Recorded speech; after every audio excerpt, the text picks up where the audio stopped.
The Democrats obviously now face an extremely difficult battle to win the control of the Senate. Will any of the issues on the Democratic must-do list get done if, as it now looks is going to be the case, the Republicans control the Senate?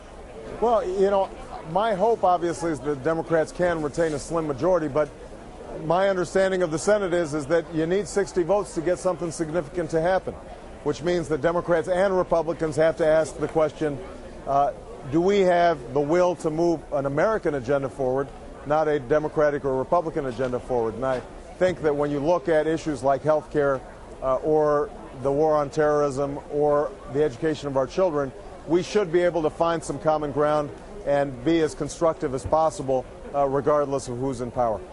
Well, that's obviously the hope, but we heard a lot of talk along those lines after the last presidential election, and it didn't work out that way. And again, coming back to the reality, with the Republicans having control of the House and the House leadership being, if anything, more aggressive than the Republican leadership in the Senate, we get back to, is it really possible for the Democrats to get anything done? Well, the thing I'll note, Dan, is that this past Congress was probably one of the least productive in recent memory. And I think it was not very productive because there wasn't an honest recognition on the part of those in control of the levers of power that it's possible for you to overreach and to alienate the opposition. So my hope would be that in this circumstance, we recognize, and this is certainly something that the people of Illinois said to me very clearly in my race, what people want is not a lot of slash and burn politics, but what they want are practical, common sense solutions to the problems that we face.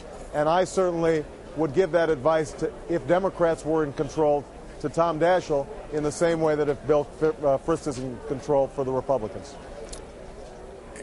You'll be the lone American of African heritage in the U.S. Senate, bound to place all kinds of expectations and responsibilities along with that. How do you feel about that?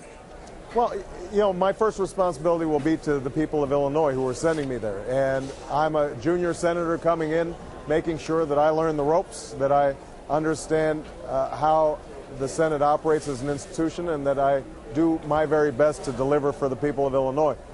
But to the extent that I can serve a role in framing the debate around issues that are important to African Americans, to help unify the country and heal some of the wounds that date back for centuries in this nation, and to the extent that I can be a role model for those coming behind me, I'm happy to do that as long as I'm doing that in the context of serving the people of Illinois.